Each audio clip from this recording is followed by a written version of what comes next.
infrastructure. If you're working with international brands, for example, there's a standard that you have to abide by. And if you think about all the malls that we have in Nigeria, there's only quite a very, very little number that are able to meet those set standards.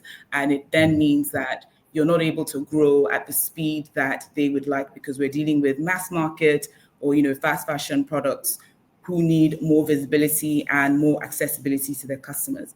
Then the obviously, again, high setup costs. Because of this issue, it means that you then have to either set up your own, stores, having to develop a high street market, or having to just pay rent in malls anyways that are usually charging dollars these days. It means that it's also very difficult in terms of setting up costs. You have to think about fixtures, fittings, etc., which also, again, have to meet those international requirements. And and then finally, of course, it's the payment solutions.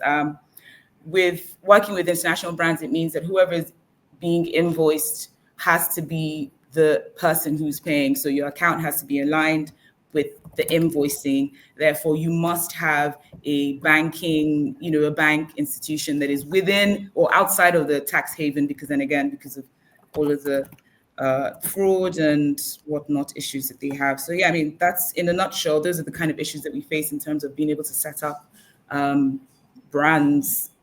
What would be great for us is if we were able to localize production, because you find that we're importing from China, from Germany, from Cambodia, from all over the world, whereas it's pretty much the same products that are coming from the same factories that we can actually produce here. So localizing production, it means that we're bringing it closer to home, bringing it closer to the people who we're actually trying to sell to.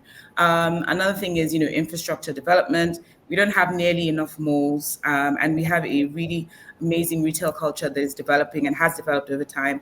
And I think what would be fantastic for us is if we were actually developing and investing into developing that, infrastructure that will help us have the platforms and have the, stores, etc., to be able to push those actual products that we're trying to bring in.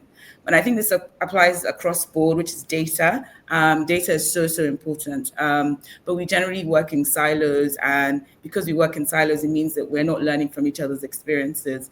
We don't understand what the market is really, really saying, and we're going blind actually across board. So what would be amazing is we had better data and forecasting, of how things are going to go within the industry, and sharing insights across, each of our individual markets, and retail groups.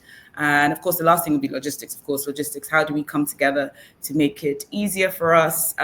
Warehousing, distribution hubs, and consolidating all of those things. If you're thinking about it from moving products, mass products across the country, across the continent, even. So that's it. Yeah.